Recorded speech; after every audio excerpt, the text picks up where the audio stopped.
Yurtimizda va qo'shni respublikalarda o'z ijrosi bilan tanilgan Boburxon doirachilar ansambli har yili jonli ijroda konsert berishi odatga aylangan. Ularning kutilmagan chiqishlari va bir-birini takrorlamas ijrolari tomoshabinlarni ohangrobodek o'ziga chorlayveradi. Yurakdagi zarblar nomli jonli konsert dasturi milliy musiqaning tirik nafasini namoyon etdi deyish mumkin. O'zbekistonning turli hududlaridan kelgan mahoratli doirachilar tomonidan taqdim etilgan sara asarlar sahnaga yanada jo'shqinlik bag'ishladi.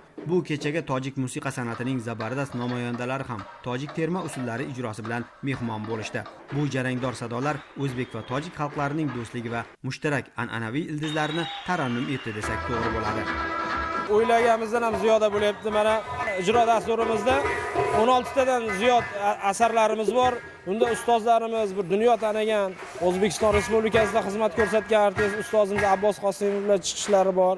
Elmurod Islom doirachilik maktablarining chiqishlari bor. Bizlardan tashqari tomoshabinlar juda yaxshi iliq kutib olishyapti.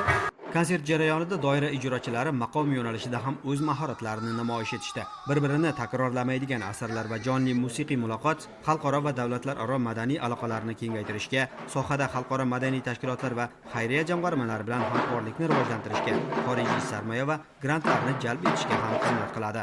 Jizzaxlik doirachilar shunga harakat qilishib, biz yo'limizdan borishib, chalishib, ukalarim Bobur, Adham harakat qilish shu darajaga olib kelishdi. Bu endigi hozir chalishni tasavvur qilib bo'lmaydi. Toshkentda kuchli doirachilar bular hisob qilishdi. Oldida bo'lsa oldidagi, lekin orqada emas.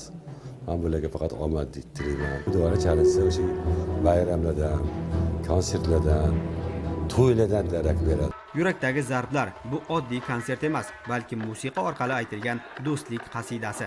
Milliy san'atga bo'lgan muhabbat va san'at ifodasi sifatida tomoshabinlar qalbida uzoq saqlanadigan ma'naviy taassurotlar bo'ldi.